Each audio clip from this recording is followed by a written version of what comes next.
Muhammadan abduhu wa rasuluh la nabiyya wa la rasula ba'dah. Allahumma la sahla illa ma ja'altahu sahla wa anta tas'al hazana idza sitta sahla. Wa qala an-nabiy sallallahu alaihi wasallam laqad kana lakum fi rasulillah uswatun hasanah liman kana yarjullah wal yawmal akhir wa dzakarallaha katsiran. Bapak-bapak, ibu-ibu, jamaah salat maghrib, salat isya yang Allah muliakan, alhamdulillahirabbil alamin, kita bersyukur kepada Allah atas nikmat yang Allah anugerahkan kepada kita semuanya. Baik, nikmat tersebut sifatnya duniawi yang hanya sebentar kita merasakan tersebut. Lebih daripada itu, nikmatuddin yang manfaatnya, kegunaannya adalah dunia dan akhirat.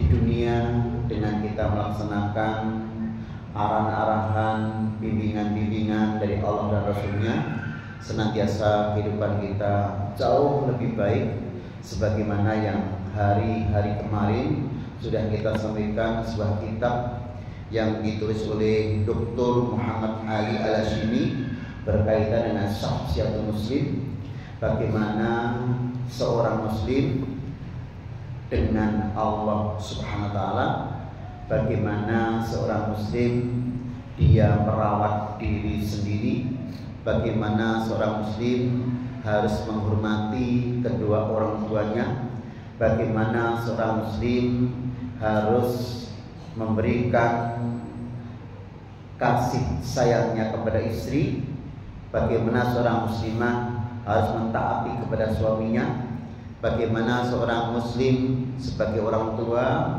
harus mengurus putra putri yang menjadi tanggungannya, bagaimana seorang muslim harus berbuat baik kepada saudara-saudara dekatnya, akribaihi, bagaimana seorang muslim harus memuliakan tetangga kanan kiri muka belakangnya, bagaimana seorang muslim harus berbuat baik kepada teman-teman karibnya, dan bagaimana seorang muslim dia hidup tengah-tengah masyarakat. Ada 9 hal yang kita akan menjadi baik apabila hubungan kepada Allah sampai hubungan kepada masyarakat itu baik. Artinya apa? Nikmat agama ini akan betul-betul bisa kita rasakan manfaatnya dengan melaksanakan 9 pilar dan akhirnya menjadi orang yang bermanfaat di mana saja kita berada. Itulah nikmat agama berupa ilmu, nikmat agama berupa hidayah, nikmat agama berupa keistiqomah di atas jalan yang benar, dan nikmat agama dengan lebih tentram kita melaksanakan agama ini, sementara ketentraman hanya datang dari Allah. Walladzi anzalas sakinata fi qulubil mu'minin liyazdadu imanan ma'a imanihim. Hadirin bapak-bapak, hadirat ibu-ibu, jamaah Masjid Al-Muqaddim yang Allah muliakan, untuk malam hari ini kita sedikit mengerucut akan mengingatkan kembali, mumpung kita masih di bulan Rabiul Awal, kaitannya dengan kelahiran Nabi sampai beliau meninggal di tahun ke-10 Hijriah. Karena secara kenabian Nabi di Mekah itu 13 tahun, di Madinah itu 10 tahun, berarti 23 tahun, dan terakhir Rasul umur tahun ke-10 Hijriah Rasul meninggal dunia. Apa yang bisa kita petik dari mengingat tentang diri Rasul? Tentunya kita ingin jadi umat Nabi Muhammad SAW yang baik, sehingga nanti akan bersama beliau di surga. Yang pertama, kita mengambil dari buku Hawadith, Tarikhul Hawadith wal Ahwal An-Nabawiyah yang ditulis oleh Sayyid Muhammad Alawi Al-Maliki. Buku ini bercerita tentang kejadian-kejadian seputar sejarah Nabi, mulai dari beliau lahir sampai beliau meninggal dunia. Sebuah hadis yang diriwayatkan oleh Imam Ahmad bin Hanbal Yang hadis ini bersumber dari Abdullah ibnu Abbas, menyampaikan bahwa Rasul lahir di hari Senin, menjadi nabi, artinya mendapatkan wahyu pertama di bulan Ramadan juga di hari Senin. Kemudian yang ketiga, Nabi hijrah dari Mekah menuju Madinah juga di hari Senin. Kemudian Rasul sampai di Madinah, yaitu di masjid mampir di Kubah dulu juga di hari Senin. Kemudian di Kubah sekitar 4 hari. Kemudian beliau meneruskan perjalanannya sampai di Madinah dan akhirnya berhenti di Madinah membangun masjid yang sekarang namanya Masjid Nabawi Al-Munawwarah, itu letaknya di Madinah. Jadi Nabi sampai di Madinah juga di hari Senin. Rasul melaksanakan menaikkan atau membawa tempat kembali Hajar Aswad yang saat itu terjadi musibah juga di hari Senin. Rasul meninggal juga di hari Senin. Inilah hari Senin yang dipilih oleh Allah, kaitannya dengan hari penting berkaitan dengan Rasulullah SAW. Yang kedua, berkaitan dengan nasab beliau. Nasab itu menjadi penting sehingga hari ini banyak kita mendapatkan banyak manfaat dari belajar tentang ilmu genetika. Tidak sedikit teman-teman kita yang sakit kena musibah, tentu misalnya sakit gula.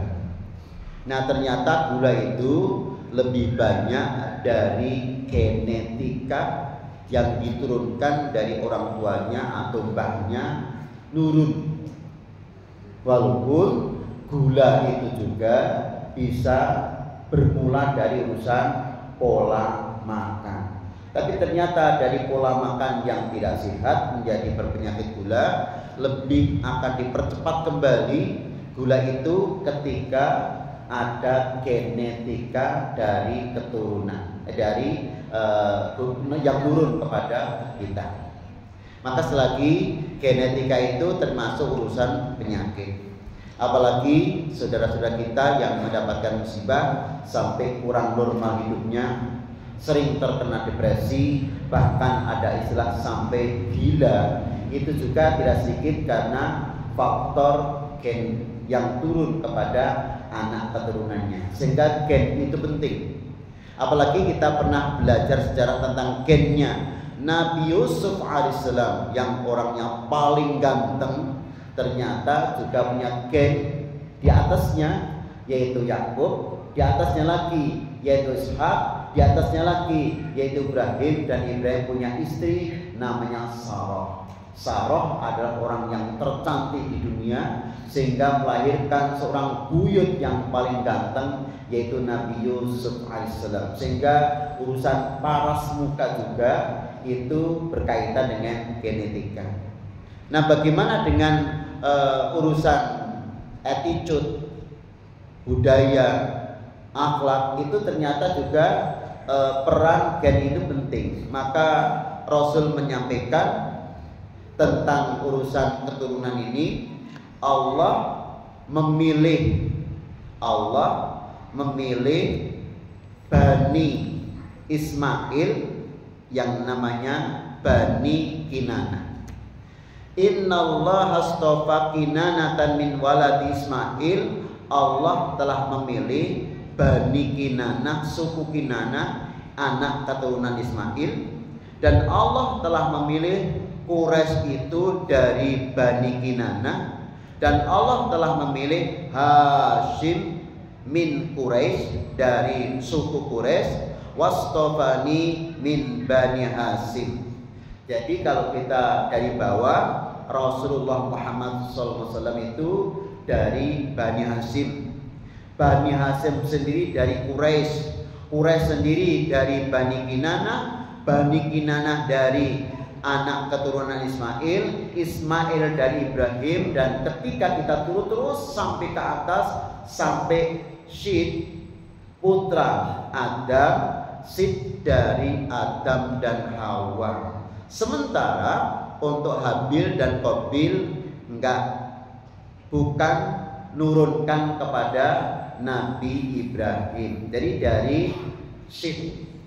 Dalam sejarah Nabi Adam alaihissalam mempunyai putra putri 40. Ibu Hawa melahirkan 20 kali, senantiasa kembar, sehingga putra putri beliau itu senantiasa kembar, jumlahnya 40 dengan 20 kali melahirkan. Satu kembaran di antaranya adalah ada Sid yang kemudian menurunkan Bani Kinana sampai kepada Hasim, menurunkan Rasulullah SAW. Maka dalam urusan pernikahan kita senantiasa sering mengingatkan bahwa dinikahinya seorang wanita itu rata-rata seorang laki-laki karena 4 hal. Tungkahul mar'atu li arba'in li jamaliha, wali nasabiha, wali maliha, wali biniha, fadfar bidzatiddin taribat yadaka. Rata-rata seorang laki memilih calon pendamping, yaitu seorang istri, karena biasanya 4 hal. Yang pertama, rata-rata yang nanti bisa kita tanya kepada diri kita sendiri, ya karena cantiknya. Walaupun kata teman, sebagian teman, cantik itu relatif. Tetapi walaupun relatif, orang bisa mengerti kok cantik atau tidak itu. Setelah cantik baru kita tertarik karena dari anak keturunan orang-orang yang baik. Maka dari pihak perempuan pun menginginkan untuk putrinya agar bersuamikan orang yang baik. Maka di budaya Jawa, setiap ada orang laki-laki yang mau meminang anak putrinya, maka ditanya dulu, daleme pundi, bapak sinten, kalau memang betul-betul penjenengan kok seneng tenan tresno tenan karo anakku, bapakmu jaken rene. Kon nembung. Ternyata dari kalimat bapakmu jaken rene kon nembung itu saling mengenal. Sebetulnya anak ini dari keturunan siapa, menjadi ta'aruf, saling mengenal. Maka dalam mengenal itu kadang-kadang anak laki-laki membawa bapaknya, membawa ibunya, membawa budi-budinya, membawa buli-bulinya, membawa adik-adiknya, membawa kakak-kakaknya. Setelah ta'aruf kemudian yang terjadi adalah diterima atau ditolak lamaran tersebut. Ini penting, mengapa? Karena keturunan itu sangatlah nanti akan menjadi ingatan terus di kemudian hari. Bahkan tidak salah dalam KTP ketika Bapak Ibu mau nindakke berangkat ke luar negeri dalam rangka untuk belajar, mungkin bekerja, mau haji atau umroh, senantiasa nama bapak, nama kakek dicantumkan dalam paspor. Ini untuk menunjukkan tentang dari keluarga mana, kalau nanti terjadi sesuatu lebih mudah mencarinya. Walaupun di dunia perbankan berbeda. Kalau di dunia perbankan bukan nama bapak atau kakeknya. Kalau di dunia perbankan mungkin yang banyak ditanya nami ibune sinten. Karena ibu pasti satu. Tetapi kalau bapak bisa saja lebih daripada satu. Walaupun sel yang jadi ya tetap satu, tetapi bisa saja bapak itu, sekali lagi ini kita berlindung kepada Allah yang tidak bagus ini, ibu tetap satu yang melahirkan, tapi bisa saja bapak itu tidak hanya satu. Nah ini saya kira sudah bisa kita terjemahkan masing-masing. Bapak Ibu yang kami hormati, jadi secara keturunan Nabi Muhammad itu dari keturunan yang jelas, dari Bani Hasim, dari Quraisy, dari Kinana, keluarga Ibrahim, dan tentunya dari Nabi Syed alaihissalam. Muhammad tertera di dalam surat Al-Fatah, Muhammad Rasulullah walladzina ma'asyidda 'alal kuffar Muhammad bainahum. Di sisi lain Rasul pernah menerangkan tentang diri sendiri, ana Muhammad wa ana Ahmad wa anal mahi. Ini penting untuk para aktivis mengulang-ulang ini. Ana mahi, aku adalah mahi, kata Rasulullah. Mengapa anal mahi? Alladzi yaqullahu biyal kufra. Dengan keberadaanku Allah menghapus kekafiran-kekafiran. Artinya apa? Dengan aktivitas dakwah Rasulullah, sebelum Rasul itu hadir di tengah-tengah masyarakat, Nabi Isa lahir sampai Rasulullah diangkat dari Nabi, berarti 571 tahun ditambah 40 tahun, berarti 600 tahun 10 tidak ada Nabi. Sehingga sangat mungkin saat itu kekafiran, kedoliman, kemunafikan itu sudah marah di berbagai tempat. Sehingga dengan keberadaan Nabi untuk basyira wa nadhira, ini betul-betul signifikan, karena dengan keberadaan Nabi Muhammad kekafiran banyak yang hilang di tengah-tengah masyarakat, banyak menjadi orang yang beriman. Maka suatu saat sahabat-sahabat Nabi akan suan di hadapan Rasulullah. Kemudian mereka di luar itu sambil berbisik-bisik. Apa bisik-bisik mereka? Innallaha ittakhadha min khalqi khalilan fa Ibrahimu khaliluhu. Sungguh Allah menjadikan di antara sekian makhluk itu khalilan, yaitu kasih sayangnya. Dan Allah menjadikan Ibrahim sebagai kasih sayangnya Allah. Artinya orang yang apapun yang menjadi problematika hidup senantiasa diberikan kasih sayang Allah, termasuk keluarga yang luar biasa. Sahabat yang lain mengatakan waqala akhar, yang lain mengatakan wa Musa taklima. Sementara Nabi Musa satu-satunya nabi yang langsung bisa berbicara dengan Allah, sementara tidak ada nabi yang lain yang langsung mubasharah atau berhadapan dengan Allah untuk sambil berkomunikasi. Hanya Musa. Wa qala akhar wa Isa ruhullah wa kalimatuhu. Ada yang hebat lagi loh. Nabi Isa tanpa bapak, langsung rohnya Allah ditiupkan kepada Maryam, maka jadilah Isa alaihissalam. Yang lain mengatakan wastofa Adama khalifatan fil ardh. Nabi yang pertama sekaligus manusia pertama adalah Adam alaihissalam. Maka Rasul pun ternyata nyimak dari belakang tabir. Oh, ini orang lagi banding-bandingin tentang takdir, tentang keberhasilan, tentang nikmat Allah. Ibrahim sebagai Khalilur Rahman, Musa taklima, Isa ruhullah, Adam manusia khalifah pertama. Kemudian Rasul setelah mendengar itu baru Rasul keluar dari kamar beliau, kemudian mengatakan wa inni habibullah, aku ini adalah habibullah, orang yang dicintai oleh Allah.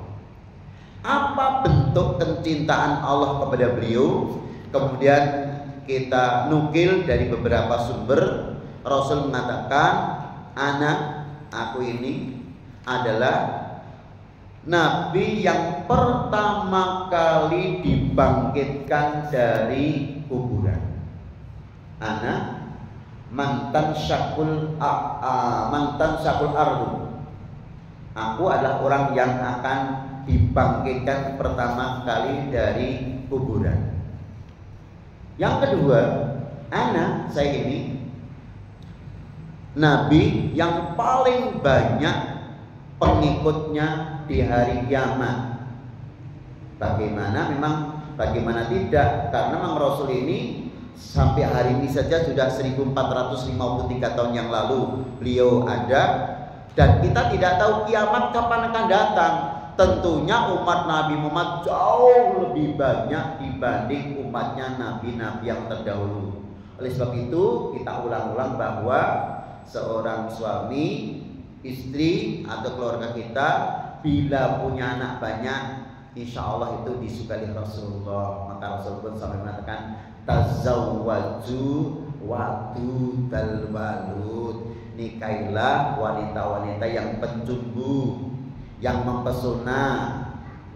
Ya, yang kedua, sehingga dengan penjumbu pesona itu kamu punya banyak anak.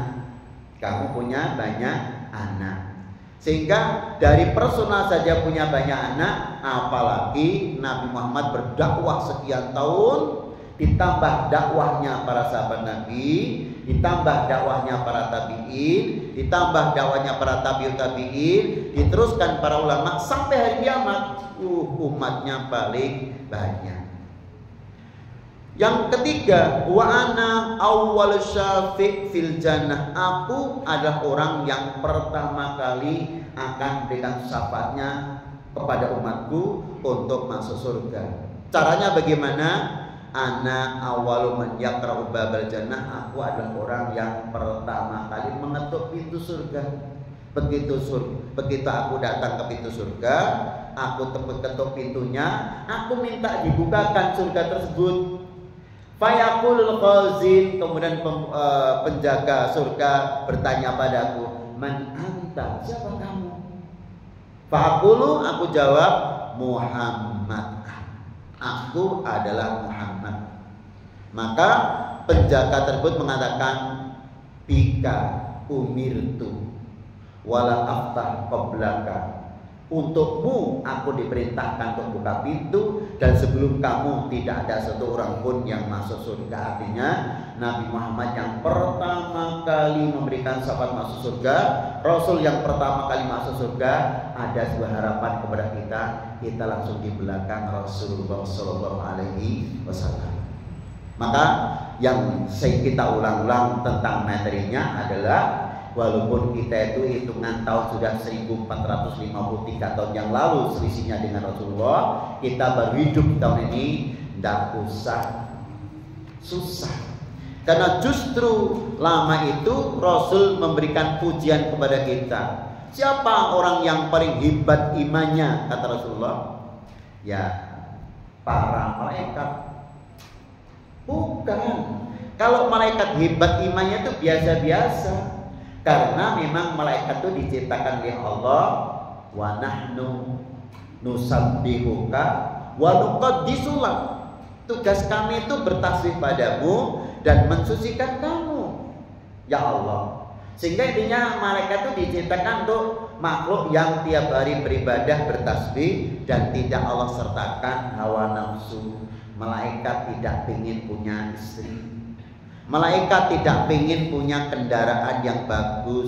Malaikat tidak ingin punya rumah yang besar, apalagi pekerjaan. Malaikat tidak butuh pekerjaan, tidak butuh harta benda. Sementara di dunia ini bagian daripada yang menjadikan kita gembira itu 4. Seorang laki-laki punya istri yang solihah, seorang wanita punya suami yang soleh, bardi wujud duwe kendaraan sing apik, bardi kendaraan di omah sing ngombo, bardi omah sing ngombo tentunya punya pekerjaan yang mapan, yang tidak jadi rumah. Bahagia banget nih.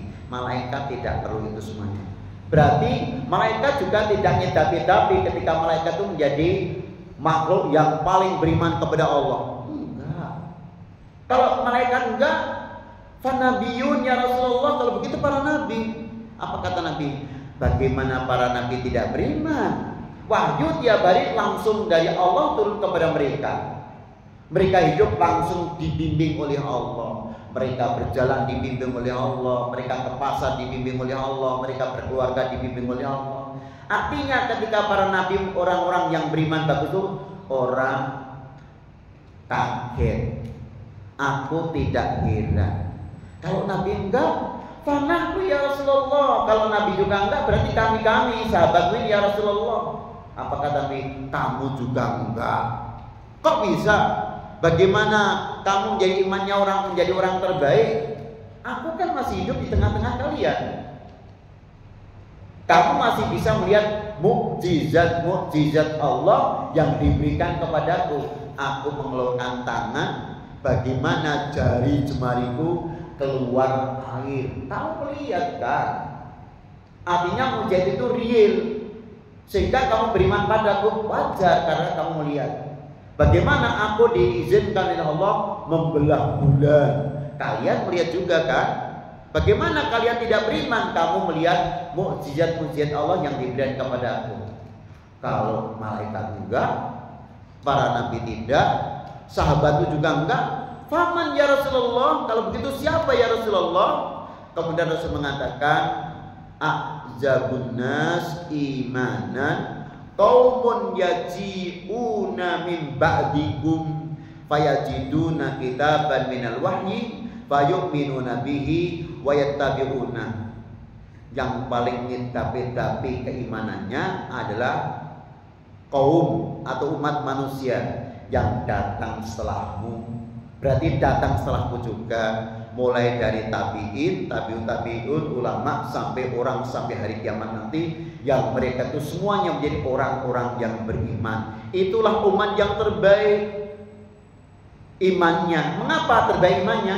Enggak ketemu dengan aku, mereka beriman. Enggak mendapatkan wahyu langsung dari Allah, beriman. Dan makhluk yang disertai hawa nafsu kok masih mempunyai keyakinan kepada Allah, Rasulullah, hari akhirat, surga neraka. Itu umat yang luar biasa. Dan besok akan bersamaku masuk surga. Inilah yang menjadi sesuatu yang menggembirakan bagi kita, walaupun kita lahir di akhir zaman. Mengapa kita lahir disebut di akhir zaman? Karena setelah Nabi tidak ada Nabi lagi. Karena Nabi Muhammad sudah mengatakan di dalam perkenalan beliau, Anal Aqib, aku ini namanya juga Aqib. Apa Aqib itu? La nabiyun atau laisa min ba'di nabiyun, tidak ada setelahku seorang nabi. Maka aku ini menjadi penutup nabi. Karena nabi menjadi penutup nabi, setelah nabi tidak ada nabi lagi, kita disebut akhir zaman. Bahkan tidak tahu juga mengapa hari ini anak-anak yang lahir lebih di atas tahun 2000 juga disebut Gen Z, generasi Z. Padahal ketika kita menghitung huruf itu dari A, B, C, D, E, F, Z itu berarti terakhir. Berarti setelah terakhir nggak ada Z, kembali lagi ke A. Iya, Gen Z. Berarti gen terakhir. Setelah itu sudah nggak ada manusia lagi. Maka disebut akhir zaman. Maka hari ini banyak para ulama telah memberikan keterangan-keterangan kepada kita bahwa alamat-alamat ciri-ciri akhir zaman sudah nampak di berbagai tempat. Satu di antara sekian banyak yang diterangkan. Dulu namanya Arab itu kering kerontang, tidak ada buah-buah, tidak ada pohon-pohonan, tidak ada buah-buahan, tidak banyak air. Sekarang di Saudi Arabia dan negara-negara tetangganya yang namanya air melimpah, yang namanya pohon-pohonan sudah menghijau di berbagai tempat, yang namanya buah-buahan sudah banyak.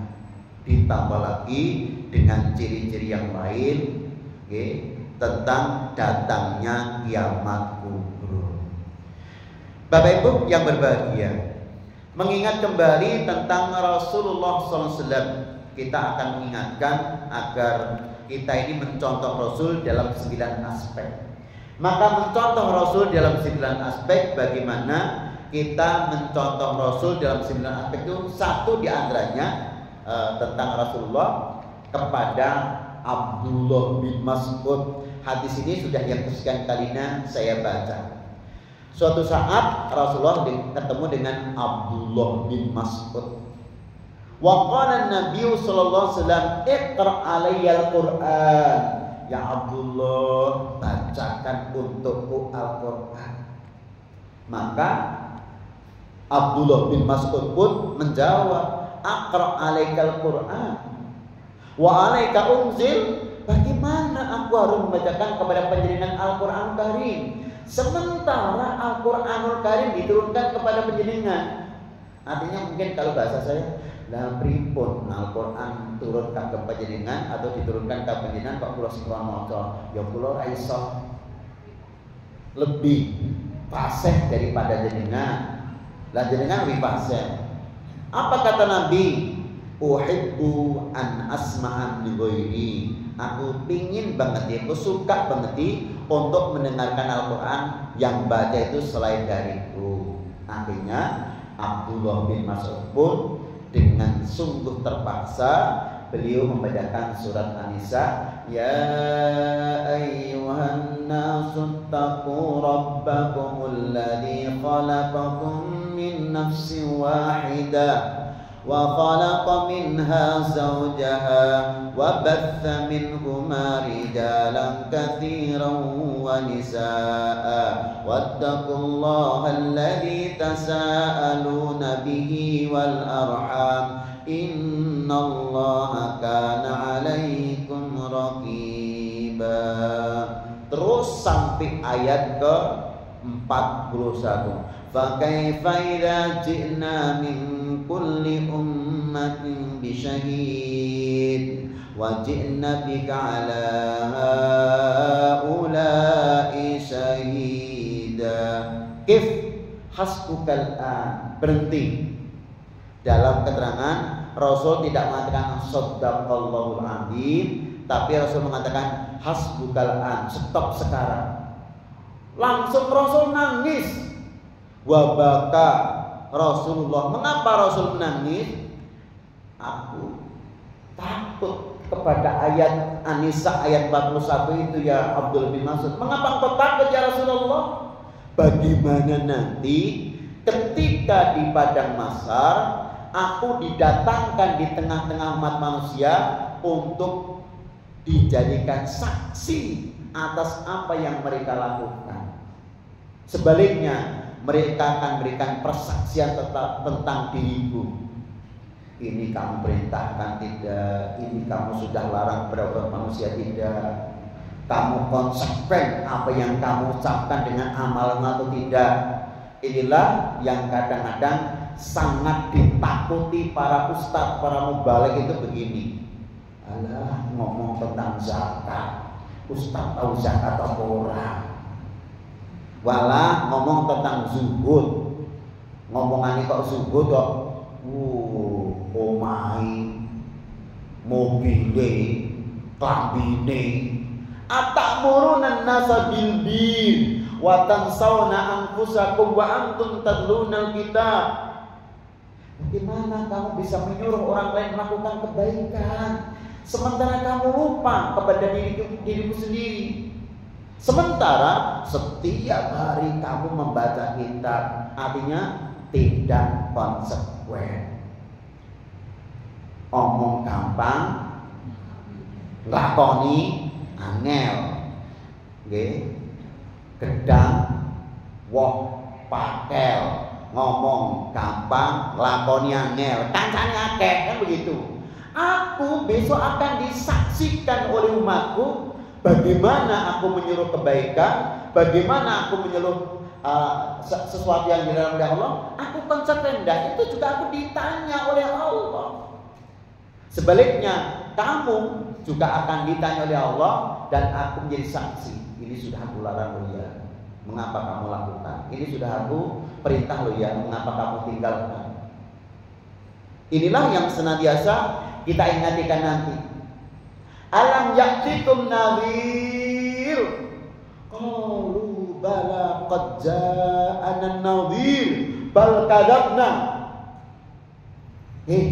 Kok kamu bisa masuk neraka itu? Kok dulu tidak ada orang yang berikan peringatan keras kepadamu? Qalu sudah bala, sudah datang kepada kami orang yang berikan peringatan, amar ma'ruf, nahi mungkar, tausiyah, mau'izah hasanah, bal kadzabna. Tapi kami enggak percaya. Apa kata Allah? Fa ulqiya fiha sami'u laha sahiqan wa hiya tafur. kemudian dilemparkanlah orang tersebut ke dasar neraka sampai suara neraka itu menggelegar. Masih ditambah lagi, hal mim mazid. Masih ada tambahan penduduk neraka lagi. Coba sudah dimasuki orang masih tanya lagi, masih ada tambahan. Nah istilah mobil itu misalnya penumpang anyar orang ini, orang nggak tak tutup mangkat. Coba berarti neraka itu masih menampung berapapun masih cukup. Sementara bahan bakunya neraka itu an-nasu wal hijarah, manusia dan bebatuan. Mila menawi yang samangke ingkang lumebet wonten neraka itu batu, manusia dibakar deke siji. Masya Allah. Mila dalam surat Al-Qari'ah, Mal-Qari'ah wa ma adraka mal-Qari'ah yauma yakunun nasu kal farasil mabthud wa takunul jibalu kal 'ihnil manfus fa amma man thaqulat mawazinu fa huwa fi 'ishatir radiyah. Besok ketika di pada masa kalau amal baiknya itu berat timbangannya, fa huwa fi 'ishatir radiyah, artinya di surga.